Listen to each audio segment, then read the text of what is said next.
Então esse pós-positivismo surge, né, como forma de reaproximação de outros valores com o direito, e dentro do pós-positivismo jurídico nós tivemos vários autores, dentre os quais eu gostaria de tratar com vocês de Dworkin, que para mim é um dos grandes pós-positivistas. E por que eu digo isso? Eu digo isso porque o Dworkin ele veio trazer uma teoria, ele tem uma obra chamada Levando os Direitos a Sério, Taking Rights Seriously, que ele é professor da Harvard, professor americano. Ele tem uma obra em que ele trata especificamente da questão de princípios jurídicos que, segundo o positivismo jurídico, não tinham o valor que eles têm sob a égide do pós-positivismo jurídico. Dworkin vai tratar sobre a questão dos princípios e vai fortalecer a sua definição e a sua força normativa, e vai acabar por concluir que os princípios, ao contrário do que se tinha anteriormente, né, que o princípio era usado apenas para colmatar lacunas da lei, ou seja, só quando a lei não fosse capaz de solucionar as questões e surgissem as lacunas, os princípios, assim como os chamados princípios gerais do direito, assim como os costumes e analogia, seriam usados como elementos de integração do direito. Quer dizer, aos princípios o que estava reservado um segundo lugar, uma função subsidiária. Os princípios não eram genuínas normas jurídicas, e Dworkin vai falar justamente o contrário, que princípio é sim espécie do gênero norma, assim como as regras jurídicas, e as ideias de pós-positivistas de Dworkin fazem com que os princípios ganhem uma relevância que não havia sido reconhecida até então, e os princípios passam, inclusive, a habitar os corações das constituições, né? E hoje não é diferente. Se você pegar a nossa Constituição de 88, o primeiro título dela todo é dedicado a princípios. Se você pegar o título 2 da nossa Constituição, só para você ter uma ideia, nós temos 9 títulos, né? O título 1 fala só das questões dos princípios na ordem internacional, o princípio republicano, o princípio do Estado Democrático de Direito, o princípio da laicização do Estado, o princípio democrático, o princípio de que todo poder emana do povo, os objetivos da República. E lá no título 2, no artigo 5º ao 17, embora nós tenhamos ali direitos, vários desses direitos na realidade são princípios. Se você pegar ali, por exemplo, dentro da perspectiva do processo, você tem o princípio do contraditório, o princípio da ampla defesa, o princípio do devido processo legal, o princípio da proibição de provas ilícitas. Enfim, nós temos um conjunto de princípios ali de caráter constitucional que orientam todo o direito. Eles não orientam apenas a Constituição. E perceba, pela própria interpretação topográfica da Constituição sistemática, você vê que aos princípios se reservou os primeiros artigos. Né? Os princípios estão ali logo no início da Constituição. O artigo 1º da Constituição, por exemplo, está cheio de princípio. Ele vem dizendo: a República Federativa do Brasil, formada pela união indissolúvel dos estados e municípios, constitui-se em Estado Democrático de Direito e tem por fundamentos, aí vai dizendo, soberania, cidadania, dignidade da pessoa humana, valores sociais do trabalho e da livre iniciativa, pluralismo político, e vem o parágrafo único, todo poder emana do povo, tal. São vários princípios. O artigo 2º vem trazendo a separação de poderes, o 3º vem trazendo os objetivos, o 4º vem trazendo os princípios na ordem internacional, o 5º com vários princípios também. Então você percebe que as ideias de Dworkin acerca do fortalecimento dos princípios, do reconhecimento dos princípios enquanto categoria normativa, sim, e não a categoria subsidiária, foi extremamente relevante para nós. Então aqui, né, apenas para a gente seguir numa sequência, ali está a foto do Dworkin, né, de direito como norma jurídica, princípios e regras como espécies do gênero norma. Veja como ele reconhece nos princípios a categoria de norma jurídica. Agora, evidentemente, segundo o Dworkin, os princípios e as regras são normas jurídicas, efetivamente, mas são normas jurídicas ontologicamente diferentes. São normas jurídicas distintas. E qual que era a distinção, segundo ele? Bom, aqui vem uma diferenciação de princípios e regras, que eu acho que é muito interessante para você conhecer aqui no âmbito da filosofia do direito. Ele dizia assim, os princípios, eles são gerais. e as regras são particulares.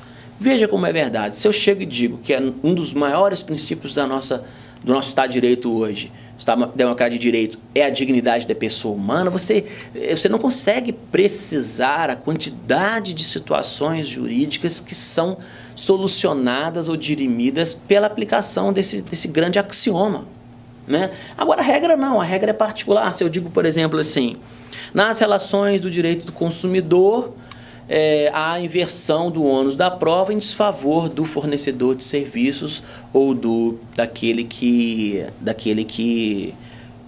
produz, né? Daquele que cria o produto e tal.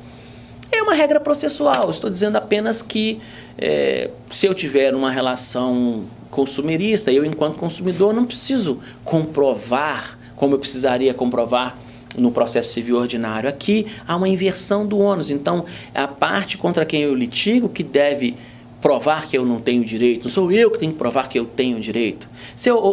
Outro exemplo, se eu digo lá que o prazo para contestar no rito ordinário é de 15 dias. Veja que é uma situação particular, é uma situação, inclusive, precisa. Eu estou dizendo o seguinte, olha, o seu direito de resposta, de contestação, deve ser exercido em 15 dias. Nós contamos os 15 dias dessa forma. Se você vier aqui apresentar uma contestação no 16º dia, você não vai contestar. Agora, se você, dentro do prazo, apresentar, ela será aceita. Entende? Então, os princípios são gerais e imprecisos, as regras são particulares e precisas, né? Nos princípios você tem mais discricionariedade. O que é a discricionariedade? Entre aspas, a liberdade que o intérprete tem de elastecer aquele instituto para alcançar vários tipos de situação. Por isso que a gente diz que os princípios alcançam ou resolvem muito mais situações do que as próprias regras. As regras não são menos discricionárias. O que eu posso, enquanto juiz, entender sobre uma regra que defina 15 dias como um prazo para contestação? O que eu poderia elastecer desse entendimento? Muito pouco. Por quê? Pelo próprio caráter preciso e particular das regras. Os princípios não. Eles são mais elásticos. Eles têm mais a capacidade de atingir outras situações. E aqui um ponto de convergência, né? Os princípios são regras jurídicas, assim como as normas também. Nós já falamos sobre isso. E os princípios também é uma coisa interessante. Eles são sopesados, ao passo que as regras, a gente resolve o conflito delas pelo tudo ou nada. Deixa eu explicar essa parte que eu acredito que seja importante. Tanto como princípios e regras são categorias normativas, essas normas podem vir eventualmente a se colidir. Na realidade, esse conflito seria sempre aparente, né? Nós não temos conflitos definitivos de normas porque nós não permitimos uma autofagia do nosso próprio sistema jurídico. Então, esses conflitos, a gente diz que são conflitos aparentes, mas pode haver um conflito aparente, quer dizer, duas normas para reger uma mesma situação. E a gente tem que solucionar, né? E pode ser então que eu tenha uma colisão de princípios ou uma colisão de regras. Comecemos com a colisão de regras. A gente, por exemplo, vai resolver naquilo que ele chamou de moda do tudo ou nada. E o que seria isso que Dworkin quis dizer? Ele disse o seguinte: os princípios, até porque por serem particulares, serem precisos, serem normas jurídicas mais específicas, menos elásticas, mais objetivas, a sua aplicação, ou você aplica 100% deles ou não aplica nada. Imagine, por exemplo, que eu tenho aquela regra dos 15 dias para contestar no rito ordinário, mas que lá num determinado rito específico de uma lei lá, diga que será um prazo de 5 dias para contestar. Eu vou usar uma regra, né, que vem lá do direito romano, que diz o seguinte: a lei especial derroga a lei geral. Eu tenho uma lei geral dizendo que o prazo é de 15 dias, mas para aquele procedimento específico eu tenho uma outra lei dizendo que são 5. Então o que eu faço? Eu descarto essa primeira regra e aplico totalmente a segunda regra, ou seja, tudo para ela e nada para essa aqui. É assim que eu vou fazer com os conflitos entre regras. Aí você pergunta assim: mas e os conflitos entre princípios seriam da mesma forma? Não, justamente porque eles têm características distintas. Os princípios devem ser sopesados. Olha a palavra, sopesado. Eu tenho que analisar o seu peso. Então os princípios, eles não vão ser 100% aplicados com 0% do outro princípio. Eu não vou descartar um princípio para aplicar o outro princípio, como se um princípio pudesse eliminar o outro através dessa antinomia. Não, nos princípios vai funcionar diferente. Se eu te der um exemplo, vai ficar bastante claro. Nós temos, por exemplo, na Constituição, 2 princípios que aparentemente são conflitantes, que é a liberdade de imprensa e o direito de intimidade. Se você analisar, ambos estão no artigo 5º, ambos têm status constitucional, ambos são princípios, ambos são normas jurídicas. Se você analisar, pode ser que haja um conflito entre eles. Imagine um caso que aconteceu aqui no Brasil, que foi divulgado pela mídia e tal, e acabou caindo no Supremo Tribunal Federal. Que era um caso de um deputado que era casado, que foi flagrado por um repórter de uma revista semanal dessas aí, saindo do motel com uma outra mulher que não era esposa dele, e dava para ver, pela foto que se tirou, dava para ver que aquilo ali era um motel. E aí essa revista pretendia publicar uma determinada reportagem e tal, e o deputado conseguiu na hora verificar o que estava acontecendo. Não sei se eles entraram em contato para fazer algum tipo de pressão, mas não tenho acesso a essa informação especificamente. O fato foi que ele soube, né, disso. E ele ajuiza uma ação contra essa revista, pede uma liminar para evitar que aquela reportagem viesse a ser publicada. E ele alega o quê? Bom, ele alega o direito de intimidade, que é um princípio, o princípio da defesa da intimidade, que está lá na Constituição Federal, no artigo 5º, artigo 9º, artigo 10º. E a revista, na contestação, vem alegar que ele não teria direito àquilo que ele pretende em função da liberdade que ela tem de imprensa, que também tem caráter constitucional, está também no artigo 5º. E quando você olha e fala, e agora, né, quem tem razão? Porque os dois estão baseados em princípios, ambos os princípios são constitucionais, são normas jurídicas e tal. Aí o que o Dworkin dizia? Ele dizia o seguinte: quando isso acontece, na realidade trata-se de um conflito aparente, porque não pode haver, como eu disse, antinomias que eliminem o ordenamento jurídico. Então ele diz o seguinte: um princípio vai ter que dar lugar a outro no caso concreto. Nós teremos que fazer um sopesamento.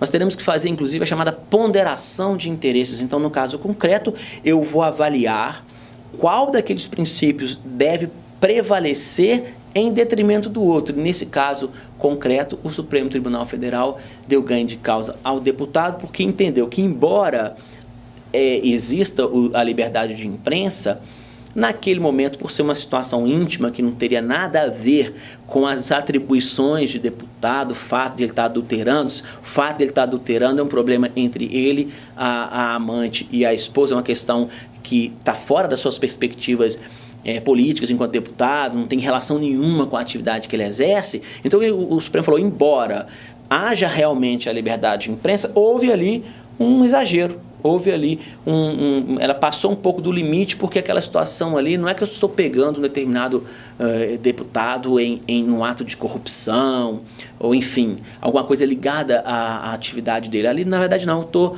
num momento íntimo ali, por mais reprovável que seja, e o direito, inclusive, reprova, né? Mas isso não justificaria a liberdade da revista, então o Supremo acabou impedindo. O que aconteceu? Tecnicamente, um sopesamento. Eu analisei o peso dos dois princípios no caso concreto, realizei um mais que o outro, quer dizer, eu diminuí a normatividade da liberdade de imprensa e aumentei a normatividade e realizei o princípio da defesa da intimidade. Então veja como isso é bom, veja como você consegue, através da principiologia, que foi tão valorizada nesse movimento do pós-positivismo, veja como que você consegue resolver situações. E é por isso, inclusive, eu já estou caminhando para encerrar, que eles dizem assim, as regras resolvem pequenas questões, casos fáceis, mas os princípios resolvem os chamados hard cases, os chamados casos difíceis, os chamados casos que eu não tenho uma regra clara para solucionar. Então eu preciso trazer a principiologia, fazer um sopesamento e julgar. E assim, pessoal, eu concluo nesse nosso módulo e desejo a vocês bons estudos.